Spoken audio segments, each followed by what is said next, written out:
Fancy seeing you here. What's up, everybody? I'm Eric Harrison, and let's just continue through this damn Nightmare on Elm Street franchise review with Nightmare Part 4, Dream Master from 1988. And I'll tell you what, I'll keep this shit on Front Street. If you're a fan of Part 4, you're probably not going to like this review.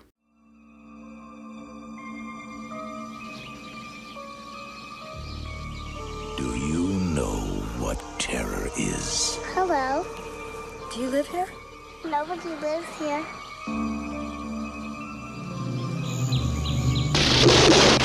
Real terror.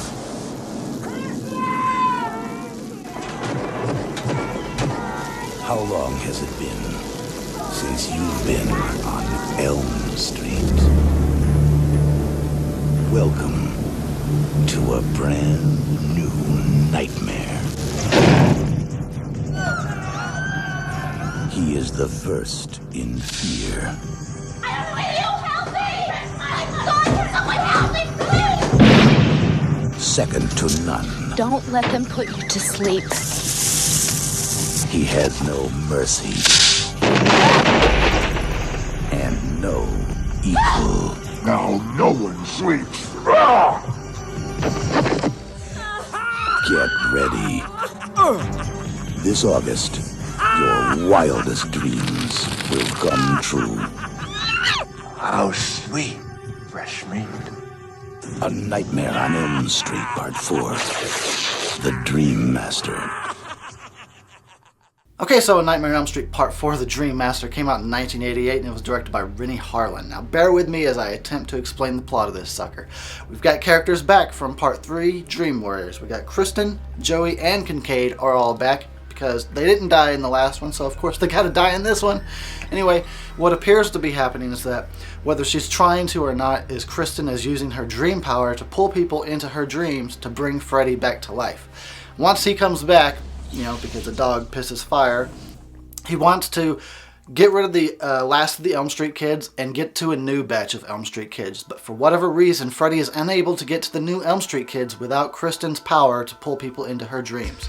In the meantime, we're introduced to a new protagonist named Alice, who apparently is the Dream Master because she daydreams a lot and she knows a nursery rhyme.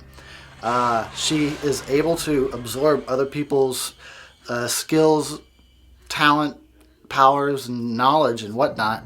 And then, you know, she has to find a way to conquer Freddy Krueger. You know what? That's the best I'm going to get it. That was actually pretty good, but that was like the fifth take. No, fifth take. That was like the 100th take. That's the best I'm going to get it. Let's just go into this movie and talk about why I don't like it as much as a lot of people seem to. Now, the first thing you're going to notice while watching this movie is that the role of Kristen is now being played by Tuesday Knight instead of Patricia Arquette. I've heard a lot of different rumors about why Patricia did not return to the role. I don't know which ones are true or which ones aren't. But anyway, we get Tuesday Knight, who fails to live up to like the charisma that Patricia Arquette brought to the Kristen character. She tries, she really tries, she's unable to do it. She doesn't look comfortable in the role. She does, however, sing a very lovely song at the beginning of the movie that starts the movie out, called Running from This Nightmare. Really great track. She's got a great voice. I consider the song to be the highlight of the whole movie.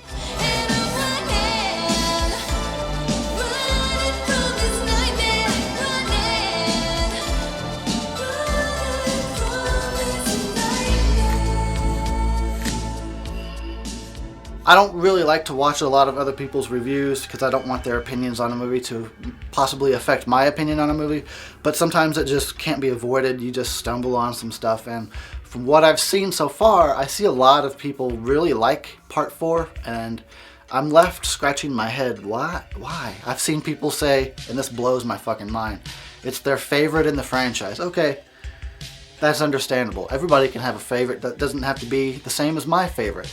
But I've heard people say it's the best in the series. And that's when I feel like an alien from another world. Like, did we watch the same movie? What the fuck? Best in the series? No. Alright, look, this is what I get out of the movie when I watch it. I see a hollow movie that is doing its very best to imitate an Elm Street movie. Now, they think they got all the key ingredients and that's all it takes. They got dream sequences. Okay, cool.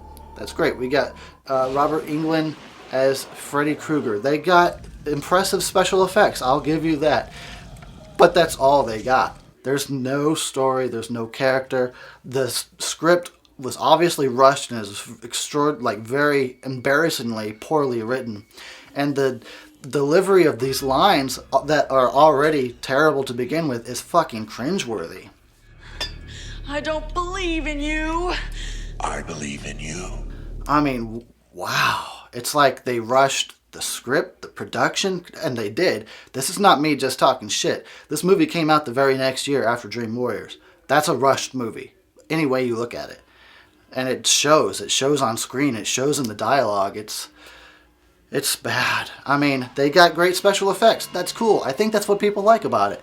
To me, I want something more in a Nightmare movie. I actually want character development and stuff. Nothing demonstrates the the rushed, hollow quality, the lack of substance more than the scene of Rick fighting an invisible Freddy. And they even went so far as to use the Elm Street theme as an oriental sounding theme. Ugh.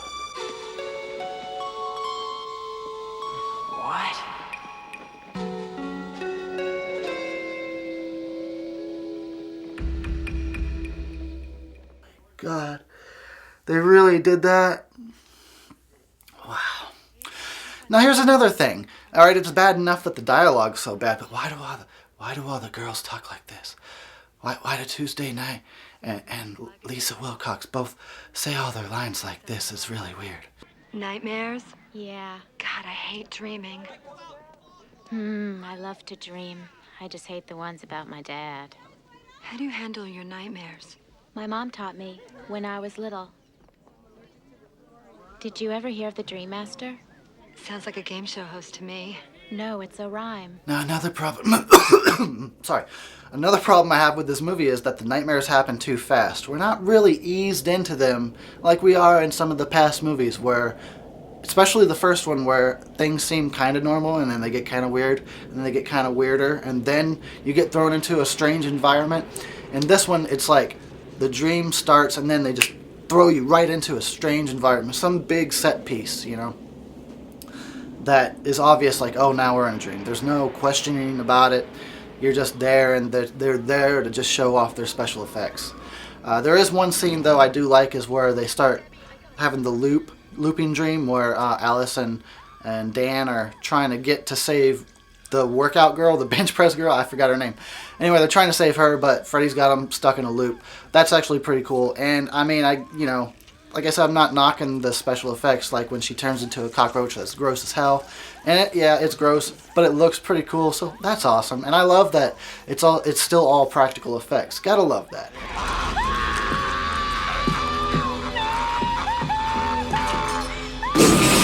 Unfortunately, at this point in the series, Freddy has completely lost his menace. I mean, when you got Freddy putting on sunglasses on the beach, cracking stupid-ass jokes about pizza, dressed as a fucking nurse, in drag as a nurse, he's just not scary anymore. Now he's just a joke, and that's probably the biggest insult of the movie. Freddy shouldn't be a joke. He shouldn't be a clown. He can be a trickster, that's one thing, but just being a goofball is a whole nother thing. Now listen, I love Freddy either way. I like I like clown Freddy. I like the comedian. Fine, it's fine. It makes me laugh. That's whatever. But I do prefer a more serious, sinister, scary fucking Freddy Krueger. At least we get Robert Englund back in the role. At least he continued. Thank you for that.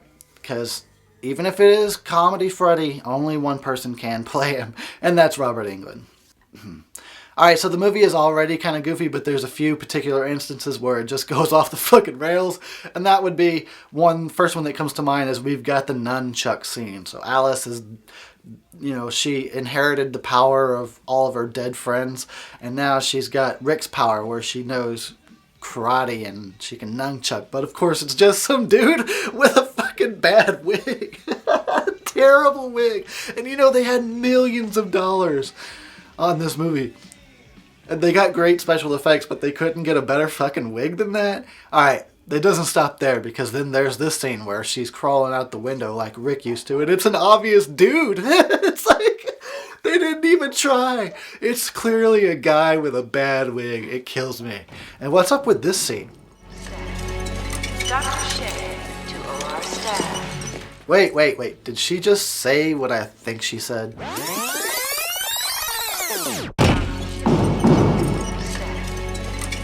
Shea to OR staff. Dr. Shea. Dr. Shea. Dr. Shea. Dr. Shea. Dr. Shit? Are you serious? No, it's gotta be something else, right?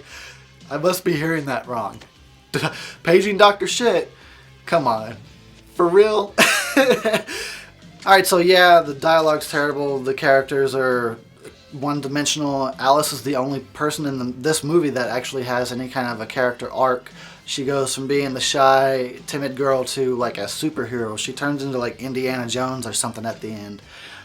It's not the most realistic transformation I've ever seen, but it's all you get. That's all you get. And so the actress Lisa Wilcox actually does a relatively good job at making you feel like she was this real shy girl that then turned into this empowered woman. So you got that going for you. Alright, so let's start to wrap this up. I just want to say one more. I'm going to try and find one more positive in this movie that I don't really care for that much, but that would be the end scene. Although it's fucking stupid that Freddy is killed by his own reflection. And yes, damn, that is stupid as shit. But at least the scene with all the hands and the souls trying to come out of Freddy and they rip his fucking jaw apart and stuff, that is pretty badass. Again, special effects are awesome, not knocking those. It makes for a pretty cool Freddy death scene. So that's awesome. I give him that much. And if you look closely, you'll see Linnea Quigley's breasts poking out of Robert Englund's chest. Out of Freddy's chest. Okay, so let's wrap this sucker up and put it out of its misery. A lot of people seem to like this movie, and I don't get it.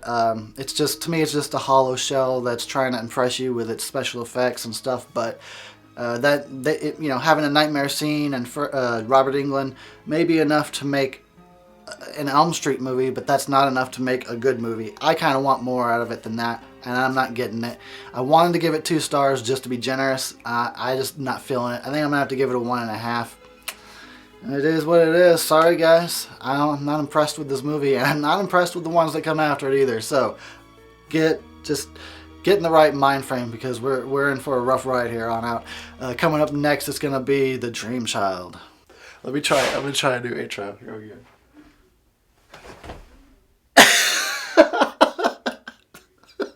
If I could probably do it without laughing, it might be.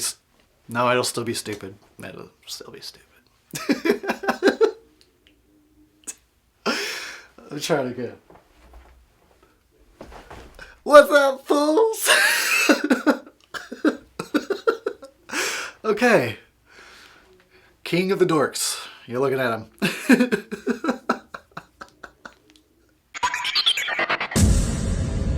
Fucking ingenious.